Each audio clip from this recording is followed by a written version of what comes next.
3 Yohanes pasal 1 ayat 1 sampai ayatnya yang keempat. 3 Yohanes pasal 1 ayat 1 sampai ayatnya yang keempat. Dan sebelum kita membenarkan bagian firman Tuhan, mari kita tenang dan kita berdoa kita pimpinan Roh Kudus. Kita berdoa. Bapa di surga, Bapa dalam nama Yesus Tuhan dan Penyelamat, kami menaikkan syukur kami kepadamu karena kasih setia Tuhan senantiasa ada di tengah-tengah kami. Syukur kami panjatkan kepadamu karena hari ini ketika kami mengakhiri perjalanan hidup kami di bulan September ini, kami mau mendengarkan sabda sebagai berita bagi kami untuk menerangi dan jalan-jalan kami yang akan jalan dalam perjalanan hidup ini. Tolong kami untuk memahami dan mengetahui bagian firman ini, dan biarlah firman ini menjadi kesukaan besar bagi kami. Usir segala kuasa-kuasa yang mengganggu kami, dan Roh Kudus-Mu senantiasa menyertai kami oleh karena sabda. Dalam nama Yesus firman yang hidup kami berdoa. Amin. Surat Yohanes yang ketiga pasal 1 ayatnya yang pertama sampai ayatnya yang keempat dengan perikop salam dari Penatua kepada Gaius yang dikasihi dalam kebenaran.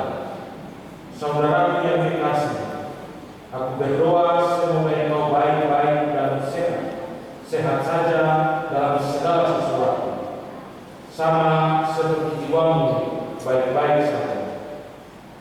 Sebab aku sangat bersukacita ketika beberapa saudara datang dan memberi kesaksian tentang hidupmu dalam kebenaran. Sebab memang engkau hidup dalam kebenaran. Bagiku tidak ada sukacita yang lebih besar daripada mendengar bahwa anak-anakku hidup dalam kebenaran. Demikian firman Tuhan yang berbahagia kita semua yang mendengarkan bagian firman Tuhan ini. Shalom. Dari bagian firman Tuhan ini kita akan memahaminya dengan catatan tema, jadikanlah hidupku sebagai panutan. Perjalanan kehidupan kita di bulan September mengalami banyak sekali sukacita yang kita hadapi, kita jalani, kita rasakan, karena di bulan September ini banyak sekali sukacita yang membuat kita harus ada dalam kebahagiaan. Kita membuka tanggal 1 dengan ulang tahun Jemaat Pepak Kemaramuyan ke-39 tahun. Tanggal 10 kita membuka dengan sukacita ketika anak-anak sekolah minggu berulang tahun. 27 September kita ada dalam sukacita karena ulang tahun PKB. Bulan September adalah bulan yang spesial bagi Jemaat Pepak Kemaramuyan. Namun bagian firman Tuhan juga dalam temanya mengajak kita semua adalah catatan tema jadikanlah hidupmu sebagai panutan. Berarti pesan bulan September mau bilang bahwa kita harus hidup dalam suatu kondisi dan kehidupan yang penuh dengan daya tarik tersendiri bagi orang lain, bahwa kita adalah jemaat yang harus menjadi panutan di tengah-tengah hidup. Dari bagian firman Tuhan ini kita harus memahami bahwa surat ketiga Yohanes merupakan surat yang ditujukan kepada anak rohaninya yang bernama Gaius, di mana Gaius kita mengetahui bahwa dia adalah seorang yang tidak mementingkan dirinya. Dia sangat memperhatikan para hamba Tuhan dengan melibatkan dirinya dan memberikan apa yang dia miliki untuk mendukung para hamba-hamba Tuhan. Dalam proses pekabaran Injil, Gaius begitu luar biasa dan menunjukkan sikap yang begitu penuh dengan sukacita ketika dia melakukan tanggung jawab pelayanan kepada setiap orang yang melaksanakan pekabaran Injil di tengah-tengah dunia.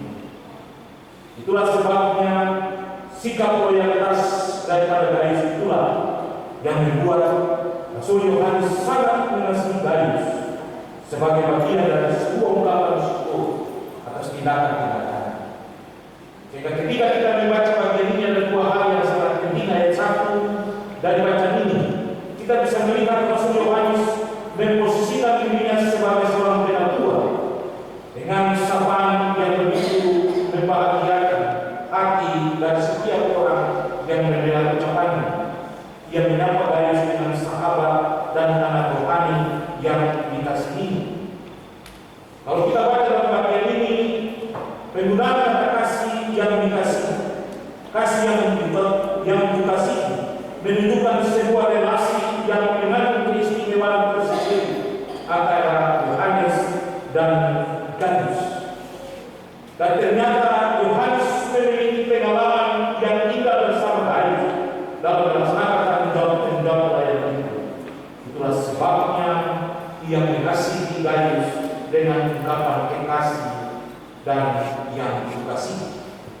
Ia membangun sebuah hubungan relasi yang penuh dengan keistimewaan, karena bagi Yohanes, Gaius sangat membantu dia dalam proses pekabaran Injil di tengah-tengah tanggung jawab. Kemudian yang kedua, Bapak Ibu, dalam ayat 2 sampai ayatnya yang keempat, di situ memperlihatkan keteladanan Gaius dan kerelaannya untuk menolong semua orang, lebih khusus para hamba Tuhan. Ia dengan setia melakukan apa yang harus ia lakukan, dan hal itu membuat Yohanes sungguh-sungguh menjaga iman Gaius dan selalu mendoakannya. Kita bisa melihat dari ayat 2, Yohanes mendoakan Gaius dengan sebuah ungkapan yang penuh dengan sukacita. Aku berdoa semoga engkau baik-baik dan sehat-sehat dalam segala sesuatu, sama seperti jiwamu baik-baik. Sebuah ungkapan doa yang mengandung permohonan dan sebuah harapan yang besar kepada Allah yang ditujukan hanya untuk Gaius. Dan hal itu bisa membuktikan bahwa Gaius sangat penting bagi Yohanes dalam pemberitaan Injil ini, dan dia sangat bersukacita karena kebahagiaan. Kalau kita tulis surat atau telepon saja, kalau surat sudah hapus, sudah ada masalah atau telepon, kita telepon, bagaimana kau keadaan baik-baik kan? Baik-baik. Kita punya kata pasti bilang puji Tuhan, karena sebuah relasi dekat dengan pengharapan bahwa orang yang kita kasih baik-baik, maka kita juga akan merasa sukacita.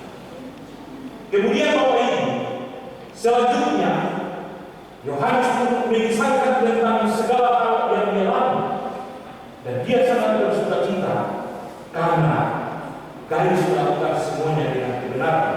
Ayat 3 dia bilang begini, sebab aku sangat bersukacita ketika beberapa saudara datang dan memberi kesaksian tentang hidupmu dalam kebenaran, sebab memang engkau hidup di dalam kebenaran. Dari ayat 3 kita bisa melihat bagaimana ungkapan sukacita Yohanes terhadap hal yang dilakukan oleh Gaius ketika dia mendengar kesaksian tentang hidup Gaius dari orang-orang yang ada di tengah-tengah hidup. Kalau seandainya orang tanya, kamu pendeta itu pendeta pelayanan? Yo, kita pendeta itu pendeta pelayanan. Dia dulu juga di kami duluan, dia mengacau apa, dia perilaku buruk apa, berarti saya akan betul. Tapi kalau dulu kalau itu berarti kami itu orangnya baik, tinggal di jemaat, berada di masjid, iya, berarti saya bersuka cita. Dan Bapak Ibu yang mendengarnya juga pasti ada dalam sukacita karena mengisahkan tentang kisah yang lalu.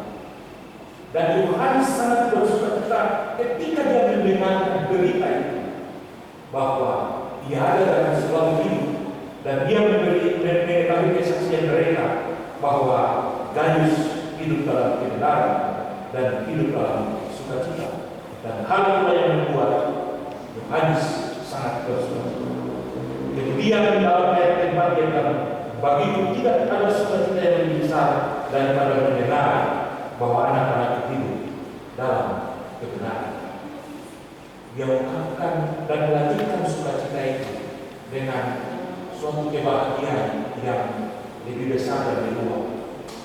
Kalau cuma mendengar dan itu ada mendatangkan sukacita, apalagi begitu banyak cerita yang mengisahkan tentangnya, maka dia bilang, bagiku tidak ada sukacita yang lebih besar kalau dia mendengar Gaius tetap ada dan hidup dalam kebenaran. Oleh sebab itu dalam bacaan kita hari ini, dia mengajak kita semua untuk menjadikan hidup ini sebagai panutan bagi orang lain. Kalau sudah jadi panutan, berarti kita jadi contoh dan teladan untuk menunjukkan bahwa tindakan dan perbuatan kita mendatangkan sukacita bagi orang lain. Kalau kita baca dalam kitab Efesus, di situ diceritakan tentang manusia baru. Banyak hal yang diperbaiki oleh Paulus, hal-hal yang tidak boleh kita ikuti karena itu merupakan sebuah hal yang memalukan. Jadi contoh saja di sini bilang, janganlah tindakan kau jangan mencuri, tetapi dengan tangan sendiri kau bekerja. Karena bagi Paulus mencuri hal yang bukan menjadi panutan tapi dosa seluruh kehidupan. Contoh dari kekayaan yang mencuri, tidak tertangkap, tanya, itu siapa ya? Pendeta, dia nama sampai itu pertanyaan. Berarti orang kaya semua malu. Terus bertanya, dia kerja kan tidak? Tapi kerja dari pendeta, berarti jabatan pendeta di seluruh dunia itu tidak malu. Terus ketika di mana tinggal jemaat kepala malah musim kalau jemaat juga malu jemaat berapa malam ini? Dia mana lagi orang malu semua juga malu. Tapi coba orang buat sesuatu yang luar biasa dan mendatangkan sukacita. Wah, semua orang juga sukacita dan bangga karena tindakan yang berbuat. Itulah sebabnya Yohanes menunjukkan rasa sukacita dan sebuah permohonan doa yang luar biasa hanya ditujukan kepada Gaius. Karena Gaius ternyata memainkan peran yang luar biasa, menjadi panutan dan teladan bagi orang lain di tengah-tengah hidup yang dia kerjakan dalam tanggung jawab yang besar. Itulah sepak terjang Gaius yang membuat Yohanes sangat mengasihinya dan dia menganggap hubungannya dengan Gaius sebagai sebuah hubungan keakraban yang luar biasa. Oleh sebab itu di akhir bulan September ketika kita hendak memasuki bulan yang ke-10 bulan Oktober tahun 2024, dari firman Tuhan ini mengajarkan kita bahwa mari kita jadikan diri kita ini sebagai sosok yang luar biasa di tengah-tengah pergumulan hidup di mana kita ada dan kita bekerja, untuk menjadikan diri kita teladan untuk kemuliaan dan kepujian bagi nama Tuhan. Saya hampir setiap saat bilang, Yesus menantang kita dengan kata-kata, hendaklah kamu saling mengasihi, sebab jikalau kamu saling mengasihi, orang akan menyebut engkau adalah murid-murid. Itu berarti bahwa kita harus melaksanakan sebuah tanggung jawab dengan perilaku dan tindakan kita sehari-hari yang membuat teladan yang luar biasa, sehingga dalam tindakan dan perbuatan kita tanpa sadar semua orang memuliakan Allah karena tindakan dan perbuatan kita. Memang orang itu dia luar biasa, pantas sekali mengikut Kristus yang sejati. Karena tanpa sadar tindakan kita, nama Tuhan juga dimuliakan. Kemudian yang kedua, kita harus memiliki kesediaan untuk memberi diri kita untuk diubah oleh Tuhan, sehingga membuat hidup kita itu menjadi berkat bagi orang lain. Kemarin kita semua ada dalam gereja, ada penutupan bulan bina keluarga di tempat ini. Saya rasa lucu tapi sini juga ketika anak-anak calon vikaris, calon pelayan orang memainkan dokumen fragmen luar biasa. Ada Yakub yang kelakuan kejahatan luar biasa pada itu yang menyadari ada sebuah gambaran kebersamaan sehingga kita punya ibu calon pelayan. Hari ini dia pakai kerudung. Jadi saya kaget, saya pastor bukan begini dia pakai kerudung. Dia dalam buat perempuan muslim apa ya teman daripada ini. Dan saya itu tadi belakang sampai di balik itu yang balik kebiayaan. Lalu saya bilang, Tuhan, ini saya pikir wabila. Tapi itu sebuah gambaran yang memainkan dalam sebuah proses bahwa kita ada dalam situasi dan kondisi kita yang berbeda-beda.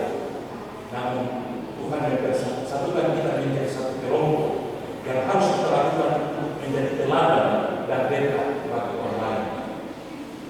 Tuhan kasih berkat itu bukan kepada siapa yang harus diberikan, karena saya dengan Bapak dikiru sama-sama pendeta dengan jemaat dan Bapak kasih berkat. Tidak.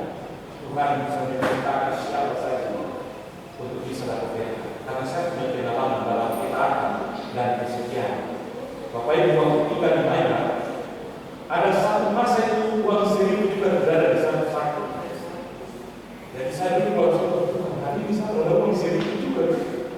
Sampai membeli kecap untuk bikin nasi goreng juga tidak ada uang 1.000. Dan saya dulu sampai di pastori dan tiba-tiba itu ada motor satu masuk itu orang Bugis yang jual-jual itu biasa jual-jual. Ya masuk dengan saya bermisi di rumah itu. Jadi di rumah saya terus dia beda uang 55 juta. Terima kasih saya kasih cerita di rumah. Sebelah baru sama sebenarnya saya bawa kasih uang lagi saya tidak. Saya kasih saja karena saya artinya dan kelebihan. Baru saya bilang uang 50 itu saya juga saya bilang ternyata Tuhan juga kasih berkat dari orang lain untuk saya luar biasa. Di saat saya sangat membutuhkan uang 1.000 saja untuk beli kecap di nasi goreng bisa makan. Ternyata orang sudah tidak saya mempunyai. Dan itulah yang dalam bagian ini Yohanes mau mengisahkan bagaimana cara Tuhan untuk bisa membuat kita dalam sukacita dan kita akan menjadi berkat bagi orang lain dan orang lain akan menjadi berkat untuk kita ketika kita menunjukkan keteladanan dan ketaatan kita kepada Allah. Dan kita melakukan semua itu, maka Tuhan akan membuat kita ada dalam sukacita sebagaimana Yohanes dia bilang, tidak ada sukacita yang lebih besar daripada ketika mendengar bahwa anak-anak itu di dalam kebenaran. Tuhan pasti bersukacita dan memperhitungkan apa yang menjadi bagian kehidupan kita ketika kita menunjukkan hal-hal yang membuat dia bangga dan senang. Dan kalau Tuhan sudah bangga dan senang, maka kita pasti akan menikmati apa yang menjadi bagian dan kehidupan kita hari lepas. Oleh sebab itu mari dengan penuh sukacita orang Epafra menikmati berkat Tuhan di bulan September itu luar biasa dengan ulang tahun yang begitu banyak. Itu maksudnya bahaya di bulan yang pengeluaran banyak karena permintaan banyak. Belum lagi pantau di bulan yang kedua berarti jalan saja di Tuhan Tuhan. Kalau habis itu Tuhan punya uang untuk kita benar, nanti Tuhan kirim yang lebih banyak lagi. Dan itulah yang menjadi catatan kita bahwa kita ada dan kita menikmati hidup yang penuh dengan sukacita karena kasih karunia Tuhan yang berkati kita di mana menjadi berkat bagi kita semua. Amin.